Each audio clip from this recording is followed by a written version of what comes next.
On this, well, usually for regular cakes, about like 1/8 of an inch. This is a little thicker because I have to pick it up and not have it stretch too much. And I like to actually put it, see, I put it over the cake more.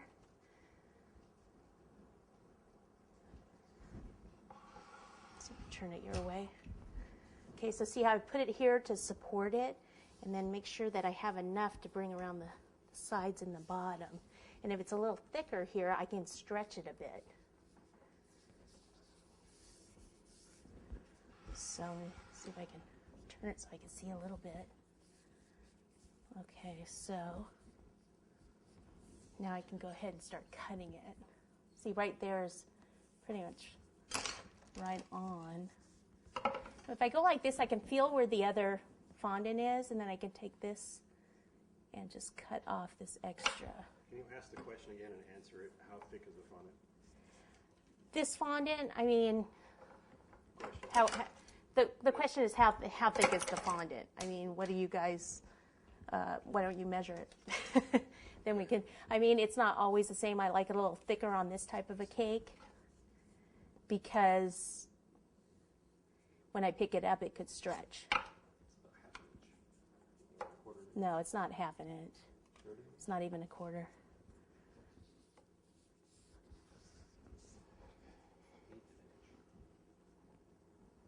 It's about 1/8 of an inch.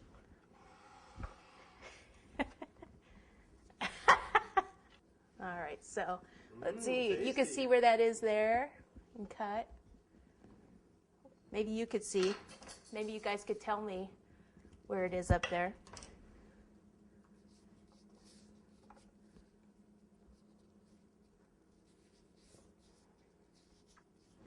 Turn it so you can see. Okay, so I just pretty much have to bring this together and not get buttercream all over it.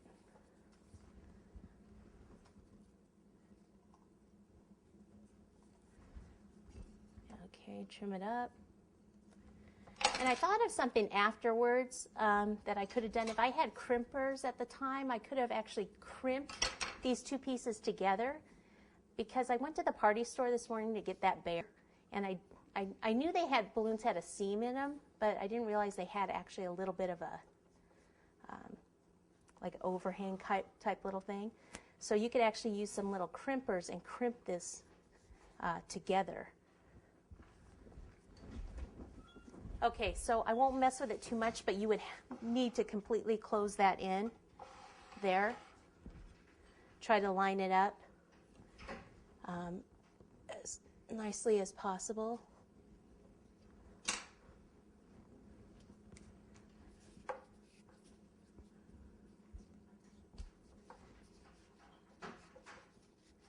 So at this point, what I'm going to do is just kind of speed up some things just so we can finish. So it's not going to be completely, you know, I would spend more time on this and getting the seams nice. And if there's buttercream, like in here where there's buttercream there in that seam, I would just take a brush and clean that up, and then just pop it back together.